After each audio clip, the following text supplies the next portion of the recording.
And we are back for part 2 of our final coverage of Reddit user gsteff's Cushing library trip, in which they uncovered some of the initial drafts for A Feast for Crows.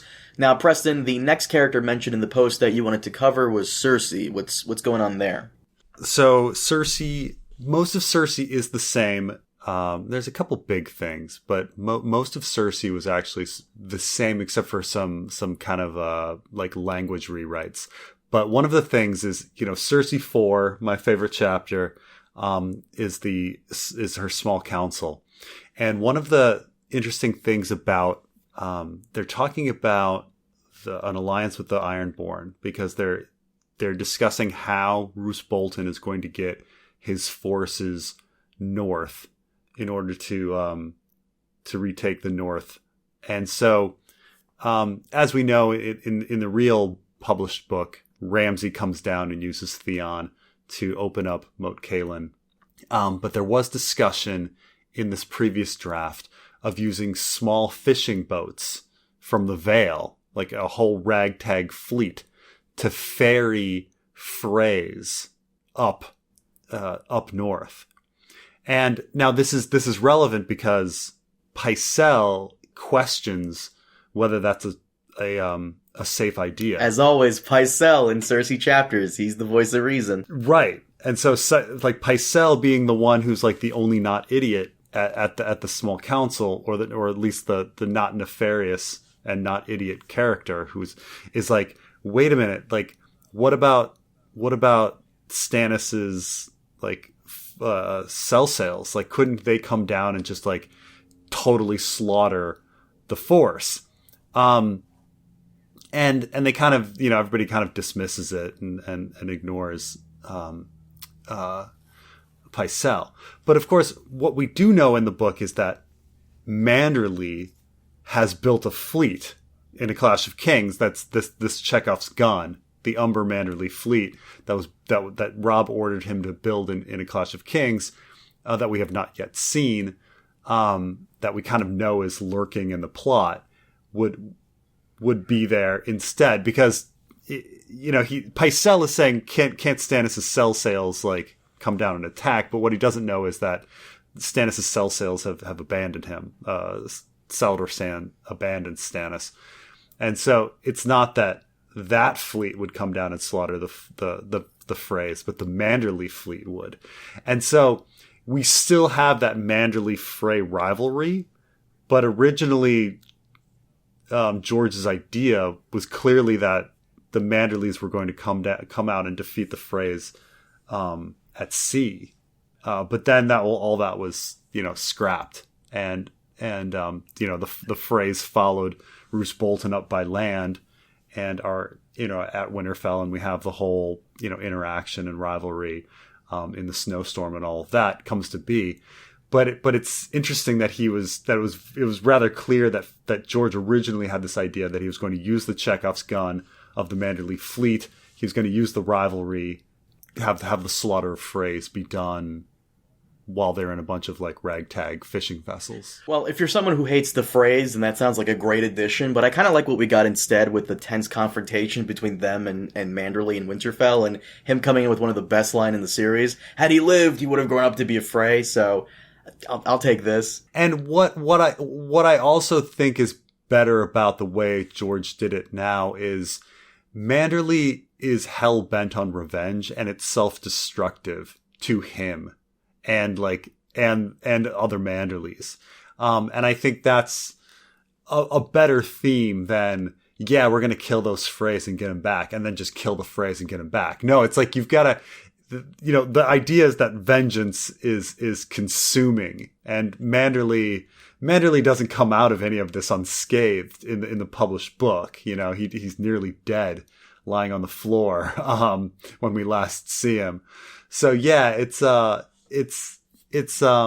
I definitely like the way George changed things. I think just like killing everybody at sea and having it be neat like that is not really it's not George. And the idea, once again, I have to bring in Dave and Dan into this. The idea that Cersei would ally with the Ironborn, I'm wondering if this will make it into, because this happens in the television show in, I believe, season 7 and 8. I wonder if this is going to make it into the books going forward, that the Ironborn that somehow Euron will actually ally himself with Cersei, or if he's going to change that up. I think there's a lot of evidence that's going forward. I mean, first of all, there's the Forsaken chapter where, you kind of have this vision that Aeron has of like Euron with this like woman of flame, and the obvious person you're supposed to think of with a woman of flame is Daenerys. Oh, Daenerys. I thought Melisandre. It's a bait and switch, and it's probably Cersei and Wildfire and things like that, like that. So the other thing is that there's a lot of weird connections if you look at family trees and histories between the Westermen and the Ironborn that are there, that you're like, like why are there two house cases and things like this? One on the Iron Islands and one in the Westerlands, and little things like that, little marriages that like why did George choose these connections? And it just, it seems like it might be something for, a future thing down the line, like the Westermen and the Ironborn together. But that's my guess. I think it's pretty. I look at the family trees and the Forsaken chapter and then the show as evidence, and it's like, yeah, it does seem like there's going to be a Westerman Ironborn alliance at some point in the future. Anything else with Cersei? A few small things that don't make much of a difference. So at some point, I think I said before that Qyburn mentions bringing. How Qyburn during that chapter mentions setting an assassin to the wall, and Araine Waters recommends using one of the Drummonds that can hold 500 that he notes to bring up these Night's Watch recruits to assassinate Jon. And so, there's this idea that, well, if that happened, like why is a ship that size important at the wall? Like, would it be used to evacuate Hardhome or something? Would why was he thinking about some huge ship being at the wall, and what use would it be? Because I think in the published story, he makes use of Tycho Nestoris's 3 ships instead, but it may have been that he was thinking about using Araine Waters' ship. The plot in a previous draft. The plot of an assassin going to the wall and trying to take out Jon Snow. Eventually, that's given in the show, at least. It's given to Roose Bolton and Locke, the Vargo Hope clone. Yeah, and doesn't really go anywhere, right? He just kind of dies at Craster's Keep. Well, the plan in the show kind of sucked, and this seems like the better version of that, kind of. Like, Roose Bolton just sent one guy, whereas Qyburn wants to make sure there's no room for error by sending multiple guys. Yeah, I mean, I don't think the assassination plan is very good to begin with. Like, there's plenty of people at the wall already that are loyal to the Lannisters that would kill Jon Snow. Really? Could you think of one guy? I don't know. Yes, I know. So a few other things from the Cersei chapter. So originally Boris Blount died. Like, Boris Blount is still alive in the books, but he's looking very sickly. And so some people, like, Boris Blount originally did die. And so it was not when Cersei kind of harasses Pycelle to reveal Marjorie's moon tea situation, she uses Giles Rosby's death. Like, oh, you let Giles Rosby die? What's wrong with you? But originally it was Boris Blount. And then also with Cersei, she mentions the Night Fort a little more. Again, we talked about this, how Melisandre was just more focused on the Night Fort being the center of the wall and how important it was. Apparently, even more time is given to just Night Fort background and Night Fort focus from Cersei and things like that. Oh, and a rather large thing that's actually kind of interesting about the Cersei chapters is there's no Maggie the Frog in the old... yeah. So apparently that's a somewhat recent addition that Maggie the Frog was not in those original, because obviously this is how Maggie the Frog is pretty central to reading Cersei's story now. just understanding like the madness and using it as a flashback to understand like Cersei's childhood and things like that. But it's just not even there. No mentions of Maggie the Frog and prophecy and any of that. And gsteff says, well, in some ways it's kind of unsurprising, because the Cersei character in A Clash of Kings and A Storm of Swords, where there's Tyrion is a clear adversary in those stories. She doesn't have any sort of like mention or talk of Maggie the Frog. Now, granted, you're not in Cersei's head in those books, but you know, it's she's very willing to talk to Tyrion. You know, it just seems like a sibling rivalry, not a I have a prophecy that you're going to murder me kind of like a situation. And really, even though I think a lot of us really like the Maggie the Frog stuff and how it makes Cersei crazy and it's all very intriguing, it doesn't actually square with the Cersei from A Clash of Kings and A Storm of Swords. You know, like she should be she should be treating Tyrion rather differently if she's really been having like prophetic thoughts about him for years or whatever. So, well, with how much the Night Fort's been brought up lately, I wonder if it'll be revisited in the future, because George did say that there would be clues and hints to what's to come for Winds and Dream with the Fire and Blood novel, and the Night Fort comes up there with Good Queen Alysanne. So I'm wondering if it will be like super important going forward, or maybe it's been dropped and it's just there as added background lore for the Wall and the others. I mean, it's rather clear that the night, whatever happened at the Night Fort with the original Night's King, and his deal regarding the others, and something like is relevant to the macro plot of why the others are returning and what they're looking for, and the sacrifice of children and things like that. Like, I think that's and the founding of the Wall and everything. You know, I think all of those stories of what really happened at the Night Fort with the Night's King so long ago is really fundamental, and the secrets are there. And so it's not surprising that George would want to have more focus on the Night Fort, like having everybody lead to that place to maybe discover what occurred or to return there. But I don't know. Then he George went away from it. And it was just like, maybe we won't go to the Night Fort. Maybe it's done. So I don't know. Does that bother you, by the way? Because I know you don't like the magical aspects of the series sometimes, and you liked how in Game of Thrones they toned it down quite a bit. But does that bother you? Because the Night Fort, clearly there's something magical going on there, especially with the gate and how that operates. No, I mean, I the Black Gate is a bit much for me. Like this big talking door.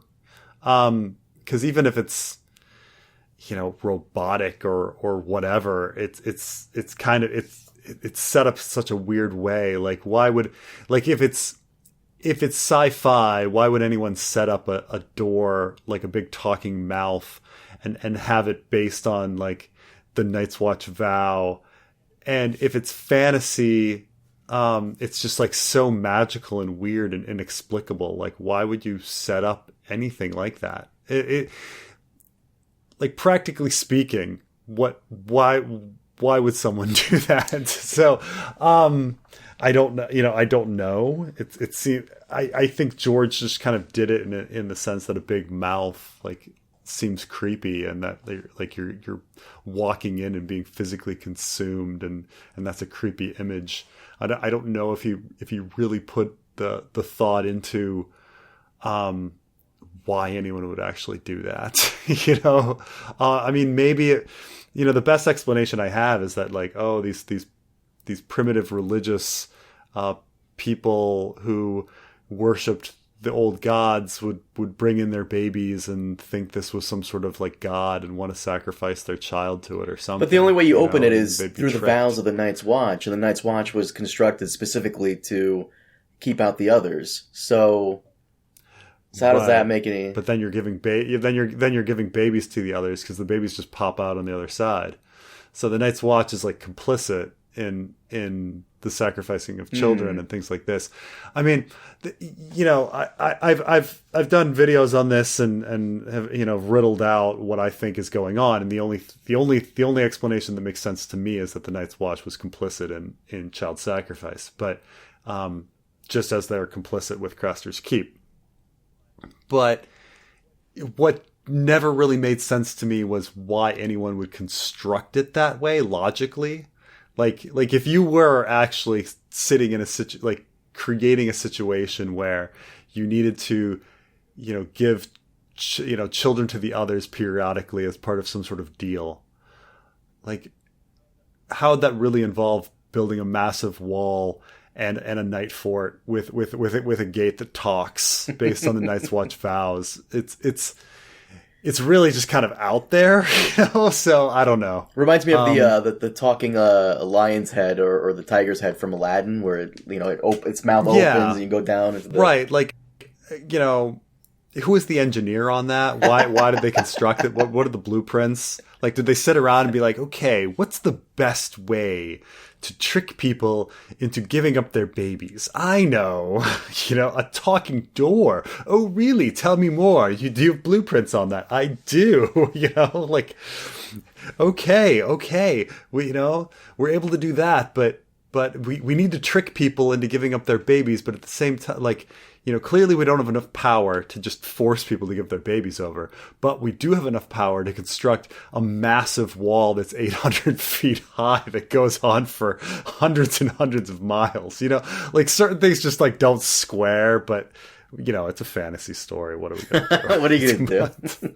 But no, that's really cool that the Night Fort gets mentioned this many times, but he cut back on it. I wonder if you're right, if he's going to just drop it, because I feel like if we had maybe one more book planned, he could probably dive into it, but the story really is getting away from him. Oh yeah. He can't wrap it all up, and in the sense that George R. R. Martin likes mysteries and likes certain things not explained. He's got a lot of things that he can leave unexplained. So what else?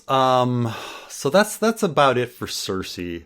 But going on, there's some stuff with Tyrion. So the Tyrion chapters in these early drafts from 2003, 2004 have about the first 3 Tyrion chapters, which means it's Tyrion meeting Illyrio and then meeting everybody on the Shy Maid and getting on board.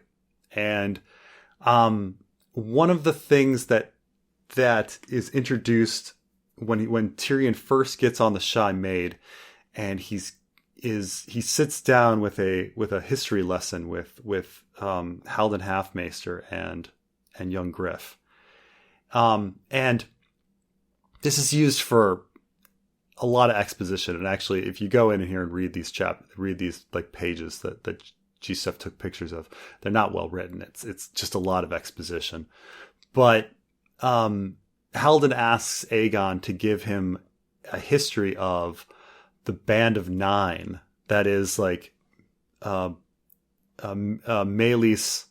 Blackfyre, Meleys the monstrous Blackfyre, and the Ninepenny Kings.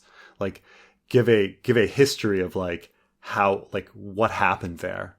And Aegon goes on and spews the whole story, but it's a fantastical story of how the Band of Nine stood beneath an apple tree and made sacrifices, and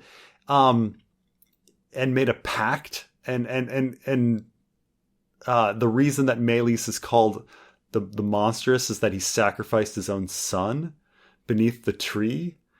And it's clearly there's some parallels to werewoods and things like this, but also the sacrifice of his only son has elements of the burning of Shireen, in that. And he gives this story that eventually just cut completely, and it's worth a read if you want, but it's just a lot of talking on history. Like, I'm trying to think of like a moment in the story that was as just full of exposition as this, and the only one I can think of is Salladhor Saan, like giving the history of the R'hllor religion and the Azor Ahai prophecy, where it's just like, why are you going on for pages about this like random prophet, like that has nothing to do with things, you know? So it's here, like they go on for just pages and pages about the Band of Nine and the War of the Ninepenny Kings, and it's just like, like I kind of understand why it was cut, because it's kind of irrelevant, but. You know, obviously, like gsteff and others would look at this and say, oh, all of this history about the Blackfyres, this must be like more fuel for the fire that Aegon is actually a Blackfyre, you know, that George is like seeding all of this Blackfyre history.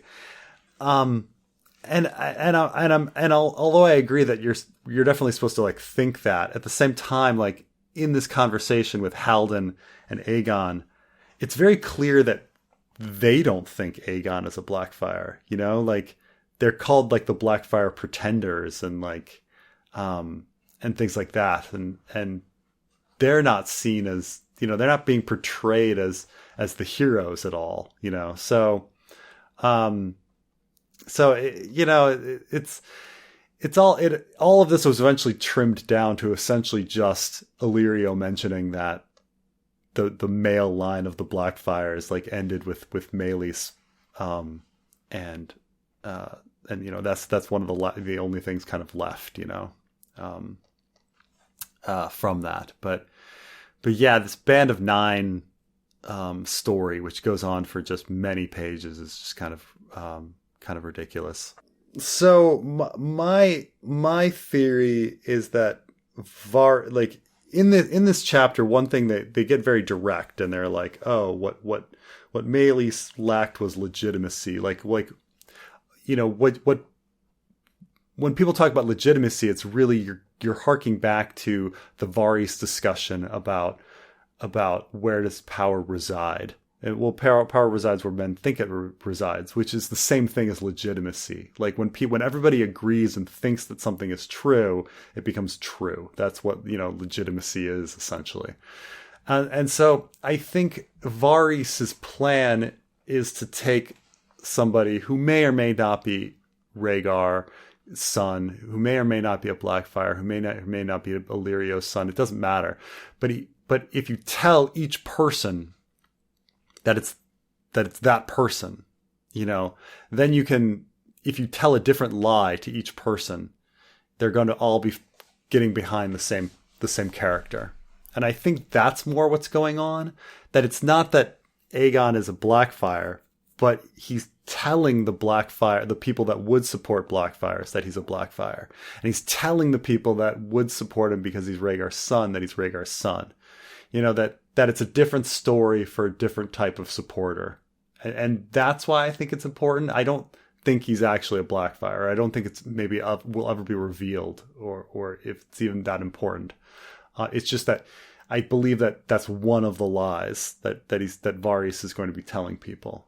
That no, he's secretly a Blackfyre, you know, in order to get, you know, like, you know, all, you know, House Peak or something, you know. Yeah. So there's some other interesting things in it.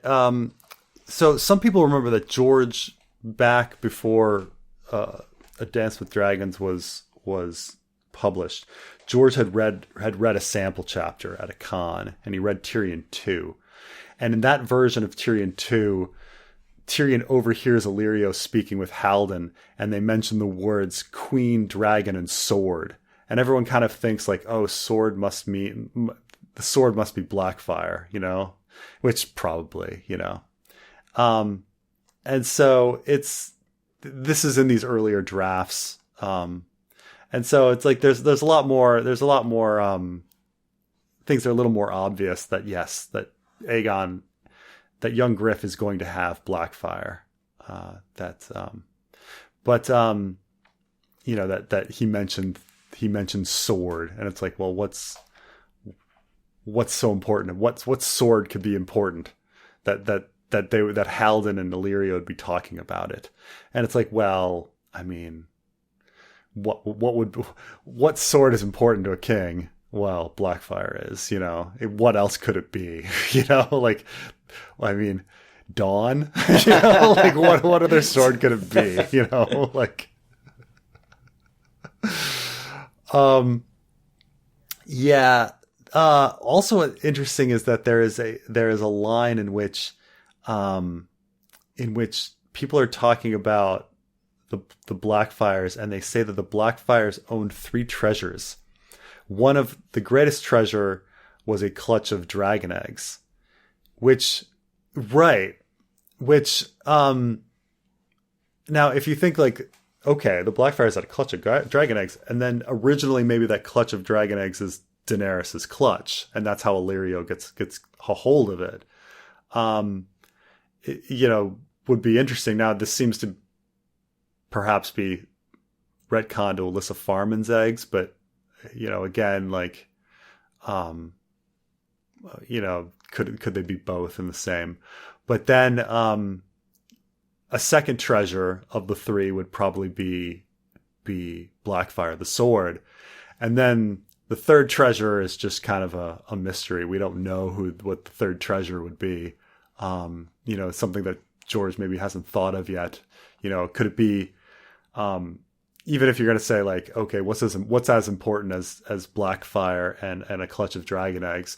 The only thing I could think of would be Aegon the Conqueror's crown, but Aegon the Conqueror's crown disappeared in Dorne, with Daeron, and his, and so we don't really know what happened to it. Like, my only guess would be like the Blackfyres could only get a hold of it if they somehow, like, House Ironwood got a hold of it and then passed it to the Blackfyres. But then if he had the crown, why did they never wear it or bring it out at that point? So I don't know. So, it's like, what could be the third treasure of the Blackfyres? Real quick, I have to ask, is any of this coming into the fanfic, like the third treasure and all this other stuff? Yeah, I've thought about it. I mean, certainly, like, Aegon's crown seems like a MacGuffin that needs to return to the story, right? And so I think an easy explanation would be that somehow, House Ironwood secretly got a hold of it and it went missing, and no one, they've been holding on to it for years and years and years, and they're going to finally present it to somebody, finally present it to young Griff or somebody, something like that. But, it might be, but, right? Because the crown's got to come back, right? It could be it could remain lost forever. That's fine. Not everything needs to come back. Well, I mean, it's something I thought about when watching House of the Dragon, when he says, "Oh, Aegon has every symbol of legitimacy. He has the Conqueror's sword. He has the Conqueror's crown. He bears the Conqueror's name." Like, it's something that hit my mind. Like, oh, well, young Griff would have the Conqueror's name. He would have the Conqueror's sword. Well, where does he get the Conqueror's crown? Where did the Conqueror's crown go? Oh, it went missing in Dorne. So maybe it'll come back. We shall see. We shall see. Let's see. What's your opinion of the burning of Shireen, by the way, as like a plot point? Didn't Stannis directly say there would be no burnings in that regard? Isn't that something he says, if I recall correctly? But then he burns the people in the sacrifice chapter, right? But that's because they were cannibals. There's a difference. I don't think Shireen's going to be cannibalizing anybody. I mean, you're right that Stannis always has a little bit of a justification, like, oh, they were guilty of X, He'd have to be really desperate, and at this point, he kind of. Like where Stannis is right now, like right out, isn't he in the Crofters village as it stands now? Yeah. So as of this point, he's weeks away from the wall. Right. Like so he's best case scenario 3 weeks away from the wall. So the battle would have to go very, very, very poorly, and some of the main theories out there is that he's going to use the frozen lake to trap the Bolton Frey forces. So yeah, he seems like he has the upper hand now. So I can't imagine Shireen ever being burned by Stannis unless it's Melisandre maybe doing something. Unless it's Melisandre and Selyse doing it without him. But then it kind of takes away from the whole, like, Meleys the monstrous burning his only son kind of, like, idea. Like, there's such a, like, Selyse, like, yeah, it's really mean for Selyse as a mother to burn her only daughter. But, like, Selyse is a character that we barely know. You know? Selyse has appeared in, like, 3 chapters. Like, she's not that big. She's not that important. Stannis is important. Selyse burning Shireen or Melisandre burning Shireen. Like, Melisandre, you're like, well, yeah, that's not a shock because Melisandre, like, is a cruel person. She burned people all day long, right? So that's not that shocking. And then Selyse is a character we hardly know, you know? It's only shocking if it's Stannis. Right. But Stannis, like, logistically, how do you get Stannis to Shireen for that burning?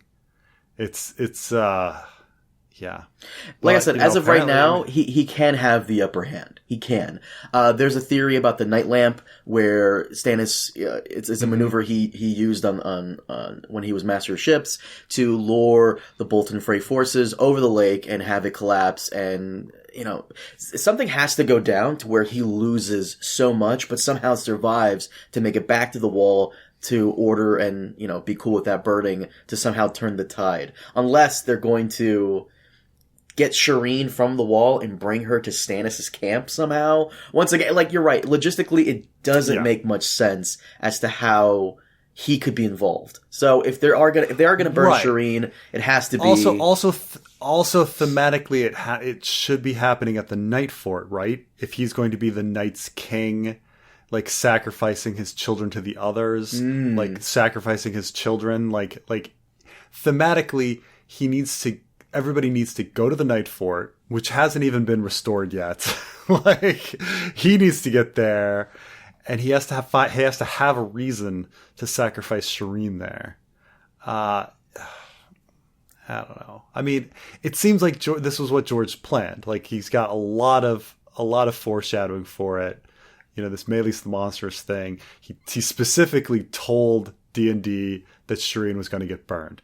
Like, he told it. Like, we know that this was his plan. At the same time, I just don't see how he's getting from A to C. Like, I don't see how it happens. And, you know, maybe that's what he's stuck on. It's possible that he will change this, that she won't be burned. It's entirely possible. But I really don't see how a little girl survives into the story going forward in this location. Specifically when, like, there's at this point, there's chaos on the wall. Right, but then, you know, like, I get it, like, you know, there's, you know, you've got to have this king, you've got to have him sacrificing his child, you've got to have a sacrifice in order to wake the dragon, to wake up Jon. Like, I get it, like, I get all of that, but, yeah, at the same time, like, I just don't see how the pieces get to that, you know. You know, I used to, you know, I did a lot of econ. I did econ in college, and like sometimes you're taking an exam and you have to do a proof. You have to get from you, and you know how the proof is supposed to start, like mathematical proof. You know how it's supposed to start. You know where it's supposed to get to, and you kind of like, if you don't know the answer, like you can't figure it out. There's like degrees of bullcrapping where you kind of like go backwards. And then from the beginning, you go backwards from the end, and then you kind of meddle around in the middle and hope that the grader doesn't notice that you screwed it, that you didn't actually know what you were doing. That's where we are here. That's where we are here. Like we know where we are now. We know where we need to be. I don't know how we're getting there, so. But in the world of Ice and Fire, they changed it. He got his name because of his grotesque appearance. Just from his looks, yeah. So completely cut. So originally Meleys the Monstrous was not just monstrous in appearance, but also monstrous because he sacrificed his only son. And so, which, I mean, there's so many parallels of this. I mean, like the rat cook, like eating his own children, that kind of stuff, like, the corruption. But like, killing one's own child, like, is foreshadowed in a million different places in the story. Like, I get it. It thematically makes sense that Stannis would be getting here, but, and Meleys the Monstrous is just another example of this. But, how logistically, is difficult, but, yeah.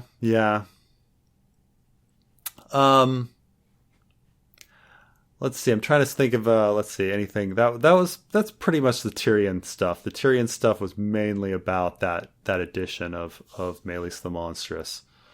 And then let's see a few other random things. So in the original, this has to do with Dorne. In the original Dorne story, Aerys Oakheart and Darkstar both surrender at the end of the Queenmaker chapter. And so Balon Swan,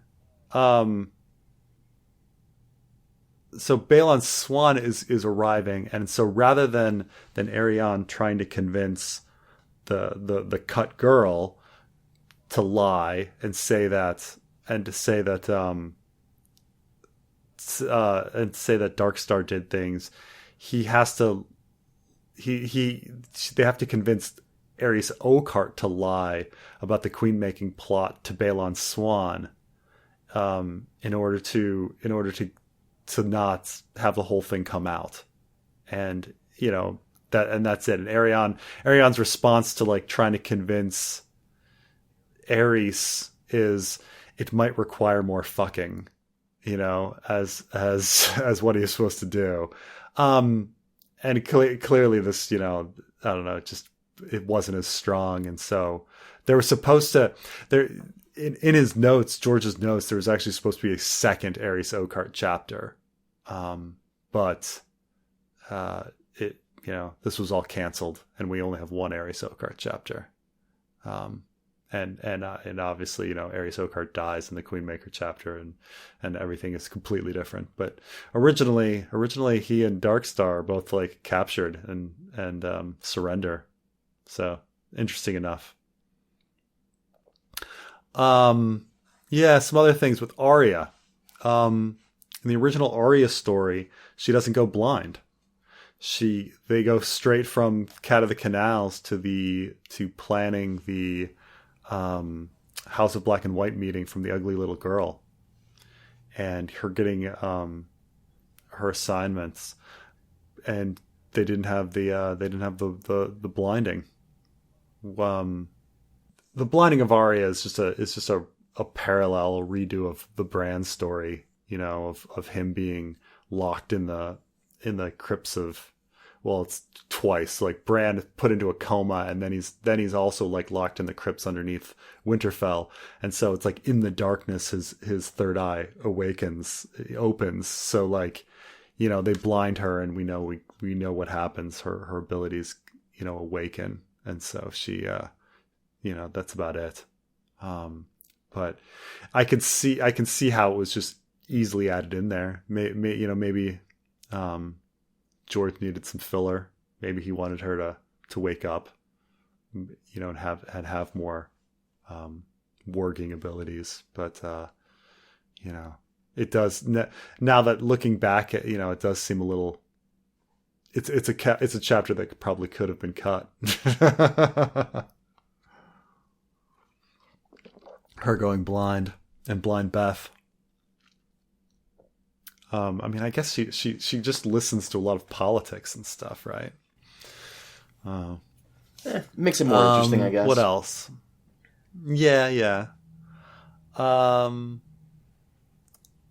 Let's see. trying to think of anything else. That's about it. But and then other than that, there's hardly any changes to Davos, Brienne, and Sansa in those early chapters, and it's not surprising because Brienne is a very well planned out series of chapters. I think George knew exactly what he was doing with Brienne, and Sansa and Davos are pretty short, so there was just not much. He kind of knew what he was doing with those characters right from the beginning.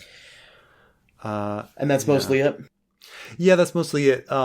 Interestingly enough, Bran, Quentin, and Jon Con had no chapters in these early drafts, showing that he wrote these chapters late, which makes sense to me. I know, we kind of know that Jon Con was a late addition, that originally he wasn't going to have a point of view, and everything was going to be kind of just from everything that we needed to know about Jon Con and young Griff was going to be from Tyrion. But then George kind of realized that, oh wait, there's more story to tell once they go to Westeros. Who's going to pick up from there? We kind of see that maybe that story could be Arianne's later on, but what was going to bridge the gap between Tyrion and Arianne? And so he kind of needed to invent Jon Con as a character, just in the same way that he invented Barristan later on. He never intended Barristan to be a point of view, but it happened just because he needed Daenerys to leave at a certain time and needed someone to tell the story in Slaver's Bay. And so Barristan POV was created. And so and Bran being the hardest chapters, I could understand that he took a long time to get to him and put him off, just because there's just so much difficulty with the time travel and what's going on with the macro story. The Quentin stuff is about that's the heart of the knot, right? The Myrnir's knot. But that's also kind of funny that he didn't get to, because originally he wanted Victarion to die, but then Aeron would be the one going to Slaver's Bay, and then he switches that to Victarion, adds in the Quentin, adds in the Tyrion, and they're all messing, and then Daenerys, and the stories are all getting conflated, and that's the thing that made Dance with Dragons take so long, was that was those storylines. So it's understandable that in these early drafts he didn't have any of these people. He didn't have Bran or Quentin or Jon Con. But yeah, that's about it. The fact that he's going through some of these drafts and changing things up, it has me hopeful for the story ending up much different. Maybe there'll be some hints of what we got in the television show, but overall, I am hopeful that a lot of stuff will be changed going forward, just to make everything fit together. Yeah. It is quite amazing because the changes. I mean, everything that gsteff has gone through, the changes are significant. I mean, completely rewritten chapters, created POVs, just major storylines just dropped. It's other ones picked up. It's quite amazing how much change had happened to A Feast for Crows and A Dance with Dragons over the years. From what he originally wrote and what he originally planned to what was published. As he writes, certain things he realizes just don't work out, and he's willing to change. He doesn't force himself too much, And so I do agree that just because the show did something doesn't mean he's going to do that. That's my hope. Maybe I'm drinking some copium, but inhaling that shit. But that's my hope. The one thing I am very curious about is the Nightfort stuff. That is, I wonder why he dropped that. Maybe because some things are just better left as mysteries. Maybe he doesn't have enough time to dive into that. But multiple characters all over the place keep mentioning the Night Fort. But what's very funny is that he had all of these mentions to the Night Fort. Melisandre as being obsessed with it, Cersei mentioning it, and then he deletes those references. He could have kept those references, he could have kept a lot of them in there, but he trimmed them all back. And then when he got to the Bran story, he also hardly had any, he didn't mention the Night Fort again. So yeah, I mean, maybe he wants to keep it a mystery, but I do also think that, yeah, he was just trimming back the importance of it. Maybe we won't get to that. I better remove these references. Or he just wanted things to be a little more subtle. Like if he just kept saying Night Fort, Night Fort, Night Fort, everyone will sit there and go, oh, there's going to be a sacrifice, because that's what the Night Fort's about. It's about a sacrifice. So it does seem that George definitely likes making things more subtle as time goes on. You can tell his blunt writing in his first drafts, and then he pulls everything back. And almost all of his changes are improvements, which is also kind of cool. You see you see an old idea and you're like, yeah, I could see why that wouldn't work. And what we're given in the published version is pretty good. I like the Jon Con chapters. I like the Barristan chapters. I think those the fact that they're invented, on the fly, but yet they're great, So,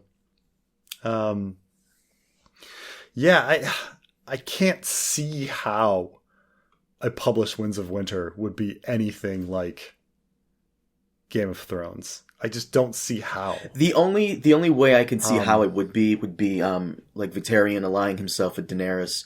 How in the show that was Theon and Yara / Asha. I don't see how Jorah and Sam could meet at this point in the story. I don't see how, even at this point in the story in the books, I don't see how Cersei and Euron would be allied. You're right, though. I never thought of that. I never thought that the Woman in Flame could be Cersei with the wildfire. I always thought Melisandre, because woman, flame. I didn't think it would be Daenerys either. That's a good point. Even Jon resurrecting, Melisandre's at the wall, so you have that recipe. But yeah, does she even have that abilities? Would she? Yeah, you're right. I don't see how any. And then you have the Dornish storyline. You saw how clumsy it was in the show, the resurrection of Jon. Why is he being resurrected? Why are we doing this? There's no reason for it. Davos being like, hey, hi, Melisandre, woman that I hate, who I blame for the death of my son. Can you use your voodoo magic to resurrect this guy I don't even know? Sure, let's do it. I mean, I guess by accident, the only thing is we're trying to bring back Stannis. We're trying to do something for Stannis, and then we just randomly resurrect Jon, And even Stannis, where he is right now, he has a good position that he can defend from very successfully. The Frey and Bolton forces would have to be godly or have an ass pull to win that. But at the same time, stranger things have happened, so. Well, it's also just how it's written. The fans analyze Stannis' position and realize it's kind of strong. But when you're reading the story, Stannis is set up to be the loser. You're like, oh, there's no way this dude can win. And he's freezing and they have no food left and it's ridiculous, and you're like, okay, Stannis is going to lose. The story is telling us Stannis is going to lose, and then you examine the text and you're like, well, Stannis has these advantages. Oh, Stannis is going to win. So Stannis is going to lose again, somehow, it's a double twist, or something, or he wins and then loses. I don't know. It's how everything is getting to that, to Shireen getting burned. I don't know. And by the way, I love you, but you've been focusing on way too much stuff in the fanfic that the audience is interested in, but I feel like the audience really wants to know what's going on with Jon, what's going on with Stannis, what's going on with Jaime. Oh, but this is by design, is to try to get the stuff that people aren't so interested in first. But a lot had to do with the timeline on why I focused on what I did. Like, people are like, oh, why did you do 2 Hotah chapters, Elaine and Arianne and Jon Con? Like, don't you want to get to the meat and potatoes, like what's happening at the Wall in the North, and it's like, yeah, but this other stuff's really important, it is. You don't want to get straight to that stuff, We'll get to that stuff. And I'll ask you again. So some of this stuff here that was in the drafts, some of it might be making into the fanfic, or just what's in George's work already. There might be some ideas here and there that can be incorporated. Definitely. Like, I definitely thought about those 3 treasures and things like that, or like, does this story about Meleys the Monstrous, like, should it be brought in? Like, should we be talking about the band of 9 more? Stuff like that. There's definitely it made me think again. Like, it made me think about Craster's Keep and like, oh right, those guys. We need to resolve that. Stuff like that. But no, if that's all that gsteff had to say, thank you to gsteff for going out there and doing all this extra work. This is going to go on your channel, so please leave a link in the description so people can check out gsteff's previous postings, and they can read them for themselves. And there's a lot of scans of the actual pages, and they're interesting to read. But yeah, well, once again, thank you to gsteff, and Preston, you mind if we wrap it up here? Sounds good. Guys, thank you so much for joining us. As always, we will see you all next time. Have a good one.